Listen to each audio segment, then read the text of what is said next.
بما ان الجزائريين اي حاجه شافوها عند المغرب كيحاولوا يديروا لها فوتوكوبي ويديروا لها كوبي كولي ويقلدوها وياخذوها. اخر ما كاين الجزائريين سيدي حتى هما ولاو كيشوفوا الرئيس ديالهم عبد المجيد طيط في القمر، بغاو يقلدوا المغاربه فاش كانوا كيشوفوا محمد الخامس في القمر، قال لك ولاو كيشوفوا الرئيس الجزائري عبد المجيد طيط في القمر. وكما سمعتي انا ما قلت والو، فهمت انت مع هذا القوم. تبون قاهر العالم، هيبه يا جدك، انت فينا هيبه، انت من قاهر ديال العالم. خوتي الجزائريين بزاف منكم متبعيني في الصفحه، جاوبوني بصراحه، واش كتحسوا بلي الرئيس ديالكم عنده شي قيمه بعدا بقات ليه الهيبه؟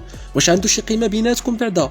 واش كتحسوا بلي الرئيس الجزائري عنده شي هيبه في العالم؟ جاوبوني بصراحه عافاكم. بغيت غير نسول الجزائريين اللي كيحطوا هاد المقارنات هادو اللي هي طبعا مقارنات كاذبه وكيتيقوها، بغيت نسولكم واش دابا نتوما السعاده عندكم، اللذه والفرحه عندكم هي تشوفونا حنا زعما بحال كارا زعما القضيه عندنا صعيبه والكيران ديالنا خايبين وما عندناش طوبيسات؟ وهران الباهيه الجميله، الله يا خويا الله، ومالك هاد الكذوب كامل.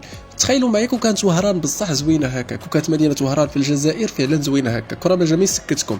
اصبر معايا، جاري البحث عن صوره وهران الحقيقيه، صبروا تاملوا في هذه الصوره مزيان ونوريكم دابا صوره وهران الحقيقيه ديال بصح. فريمون في البدايه شكيت وقلت واش بصح زعما الجزائر غتكون هكا؟ بما ان مول هذه الصفحه هذه كنشر غير في الكذوب فغالبا غيكون كذب، وهذه الصوره راه مشهوره من برا، ولكن ملي مشيت قلبت صدمت اخوتي، فعلا لقيت كاين مدن جزائريه زوينه بزاف بزاف بزاف. على سبيل المثال مدينه وهران اللي كتشبه بشكل كبير لمدينه لندن في بريطانيا، ومدينه تلمسان ما يمكنش شحال زوينه، وهذا الشيء كيخليني فريمون كنحس بالاسف وفريمون بقى في الحال، حيت الحكومه الجزائريه والجيش الجزائري كيطبقوا واحد السياسات اللي كيحبسوا السياح، ما كيخليوش السياح يجوا بشكل كبير، وبالتالي بحال هذه المناظر البشريه الطبيعيه وايضا العمرانيه كتمشي وكتضيع غير هكاك، ما كتستغلش للاسف. صوره لبنت جزائريه بقفطان القاضي عام 1939، ويجوا المرار كيقولوا لك هذا ديالنا، واش تلبساله اللي ما كنبغيوش. وشوف دابا هاد خونا هذا ما عرفتش واش جزائري ولا مغربي بغى يدير الفتنه، ولكن الناس اللي كيقولوا ان القفطان جزائري